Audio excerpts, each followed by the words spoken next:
வணக்கம். மகர ராசி உத்திராடம் நட்சத்திர சனி பெயர்ச்சி பலன்கள் 2025 முதல் 2027 வரை. உத்திராடம் சூரியனின் ஆதிக்கமும் ஆளுமையும் நிறைந்த நட்சத்திரம். முதல் பாதம் தனுசு ராசியிலும் மீதமுள்ள 2, 3, 4ஆம் பாதம் என்பது மகர ராசியிலும் இருக்கும். மகர ராசியில் உத்திராடம் நட்சத்திரம் என்பது சூரிய பகவான், சனி பகவான் ராசியில் 3 பாதங்கள் கொண்ட நட்சத்திரமாக இருக்கும். இந்த நட்சத்திரத்தில் பிறந்த உங்களுக்கு சனி பகவான் பெயர்ச்சி என்பது வருகின்ற 29/3/2025 அன்று சனி பகவான் பெயர்ச்சி பெறுவார். 7.5 சனியில் 7.5 ஆண்டு காலம் மிகவும் கடுமையான பாதிப்பில் குடும்ப கஷ்டங்களும், செய்யும் தொழிலில் நஷ்டங்களும், எடுக்கும் முயற்சிகளில் தோல்வியும், உறவுகளால் ஏற்பட்ட பல வகையான மனக்கசப்பான நிகழ்ச்சிகளும் இருந்தும் இல்லாத நிலை, இல்லாமல் போய் கேட்டாலும் உங்களுக்கு உதவி செய்ய மனமில்லாத மனிதர்களை கண்டு ஒவ்வொரு நாளும் மனவேதனைகளை சந்தித்து வந்த இந்த உத்திராடம் நட்சத்திரக்காரர்களுக்கு 7.5 சனி முற்றிலும் விலகுவது ஒரு மகிழ்ச்சியான செய்தி. சனி பகவானை பொறுத்தவரையில் 7.5 சனி முடிந்த பிறகுதான் உங்களுக்கு நற்பலன்களை செய்ய வேண்டும் என்பது கிடையாது. 7.5 சனியில் அவர் குடும்பச்சனி, பாதச்சனி, கழிவுச்சனியாக இருக்கும்போதே ஒரு சில நன்மைகளை அவ்வப்போது செய்து கொண்டே இருப்பார். காரணம், 5 ஆண்டுகளில் தருகின்ற பாதகத்தை மீதம் உள்ள 2.5 ஆண்டு காலங்களில் தரமாட்டார். அப்படி உங்களுக்கு கழிவுச்சனியாக இருக்கும்போது கூட அளவுக்கு அதிகமான கஷ்டங்களும் நஷ்டங்களும் உங்களுக்கு வருது என்றால் கட்டாயமாக நீங்கள் ராசி பலனை பார்த்து மனம் கஷ்டப்படக்கூடாது. ஏன்னு கேட்டிங்கனாக்கா, சனி பகவான் விலகுவது வாழ்க்கையில் கஷ்டங்களிலிருந்து, துன்பங்களிலிருந்து, வேதனைகளிலிருந்து விடுபடக்கூடிய காலகட்டமாக இருக்க வேண்டும். அப்படி இல்லாமல் இருந்தால் உங்களுக்கு சொந்த ஜாதகம் ஒன்று இருக்கும். அந்த ஜாதகத்தில் லக்கினத்திலிருந்து, ராசி என்பது மகர ராசி, உத்திராடம் நட்சத்திரம் என்பது உங்களுடைய ராசியும் நட்சத்திரம் வந்துவிடும். ஆனால் லக்கினத்திலிருந்து கணக்கிடும்போது எந்தெந்த ராசிகளில் கிரகங்கள் அமர்ந்திருக்கிறதோ அந்த கிரகங்கள் தான் நட்சத்திர ரீதியாக உங்களுக்கு தசாவை நடத்தும். அப்படி நடத்தும்போது அந்த தசாவாகப்பட்டது பாதகமாக அமைந்துவிட்டால் 7.5 சனி விலகி கூட நற்பலன்கள் உங்களுக்கு உடனுக்குடனாக கிடைக்காது. சிறிது தாமதமாகலாம். அல்லது தசா வலிமையாக இருந்து விட்டால், தசா என்றால் என்ன? உத்திராடம் நட்சத்திரம் சூரிய பகவானின் நட்சத்திரம்.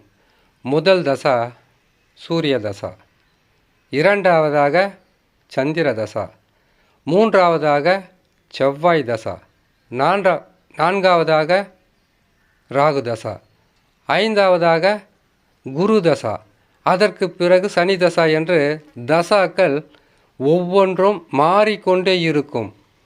அப்படி மாற்றம் பெற்று பலன்களை கொடுக்கின்ற தசாவாகப்பட்டது வலிமை இல்லாமல் பாதக நிலையில் அமர்ந்துவிட்டால் ஒரு சிலருக்கு 7.5 சனி முடிந்தாலும் பெரிய வெற்றி என்பது அவ்வளவு சிறப்பாக கிடைக்காமல் போகலாம். இது அனைத்து மகர ராசி உத்திராடம் நட்சத்திரக்காரர்களுக்கும் இந்த பாதகம் இருக்காது.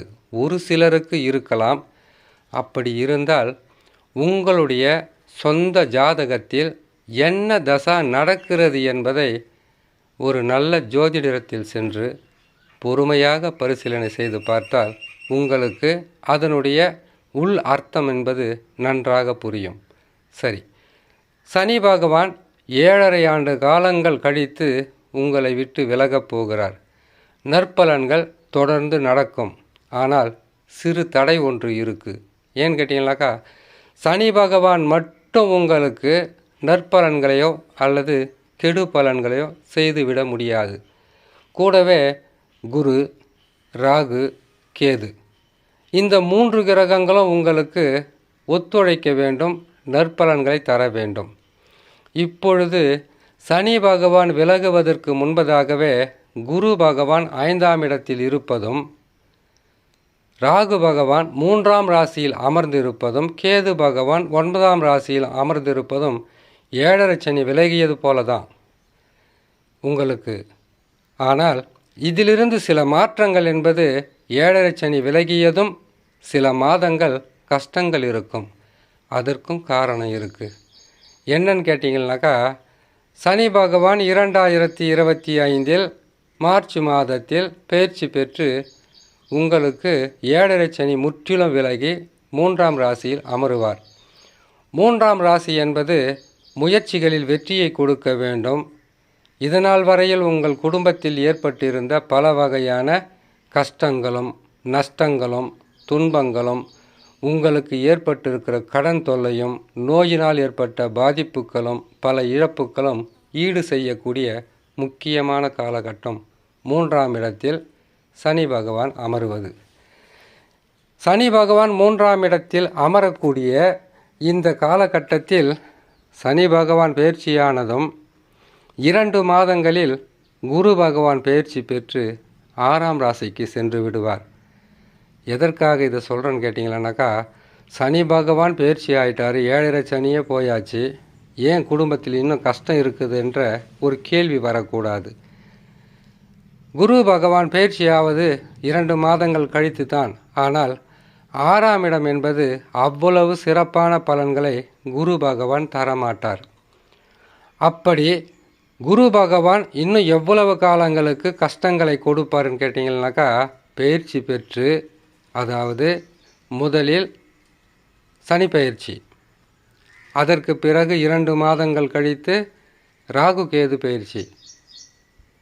ராகு கேது பயிற்சிக்கு ஒரு சில வாரங்களிலே குரு பகவானும் பயிற்சி ஆவார்.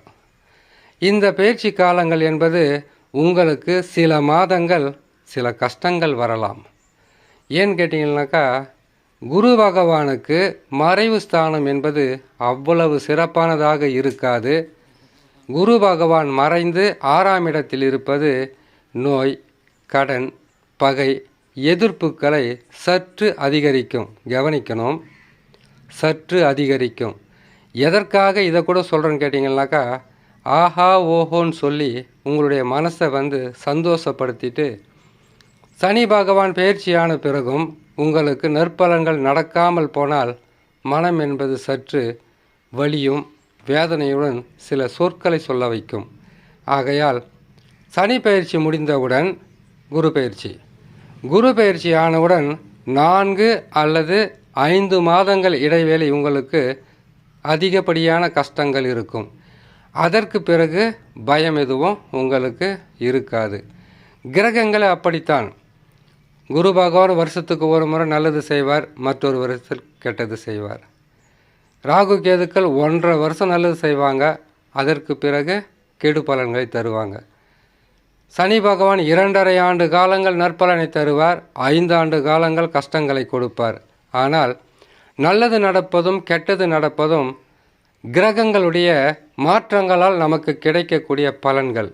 ஆனால் உங்கள் சொந்த ஜாதகத்தில் நடக்கிறது பார்த்தீங்களா தசா, இப்போ நடப்பில் இருக்குது பார்த்தீங்களா தசா, அடுத்தது மாறப்போகுது பார்த்தீங்களா தசா, அது வலிமையாக இருந்து விட்டால் எவ்வளவு பிரச்சனைகள் வந்தாலும் மனம் தளராமல் வெற்றி பெறுவதற்குண்டான முழு வேகத்துடன் செயல்பட்டு கொண்டே இருக்கும்.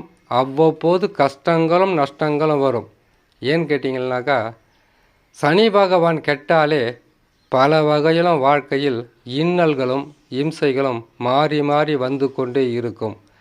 அதில் முழுமையான பலன்களை தர முடியாமல் தடுப்பது 7.5 சனி, அர்த்தாஷ்டம சனி, கண்டக சனி, அஷ்டம சனி.